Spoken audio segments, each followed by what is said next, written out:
வள்ளல் பாரி. நான் உங்க ரகுநாதன் பேசுகிறேன். நான் இன்றைக்கு வள்ளல் பாரி கதை சொல்ல போறேன்.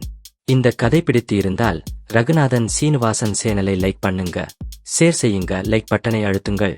பிடித்து இருந்தால் சேனலை சப்ஸ்கிரைப் செய்யுங்கள். வாங்க கதைக்குள்ள போகலாம்.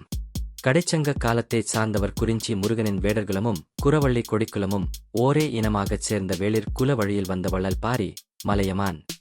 பாரி பரம்பு மலையையும் அதனைச் சூழ்ந்த பகுதிகளையும் ஆண்டவர். பரம்பு நாடு 300 ஊர்களைக் கொண்டதாகும்.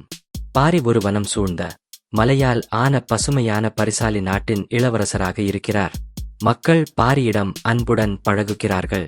பாரி மரங்களை, மலர்களை, மலைவெளிகளை நேசிக்கிறார். குதிரையில் சவாரி செய்யும்போது பூக்கள் மீது கை வைத்து நேசிக்கிறார். 3 பாண்டிய மன்னர்கள் பாரியிடம் அவரது நாட்டை அடக்கச் சொல்கிறார்கள். ஆனால் பாரி அவர்களை அமைதியாக எதிர்கொள்கிறார். முல்லை கொடி ரதத்தின் சக்கரத்தில் வளர்ந்திருக்கிறது. அதை எடுக்காமல் பாரி தனது ரதத்தை நிறுத்துகிறார்.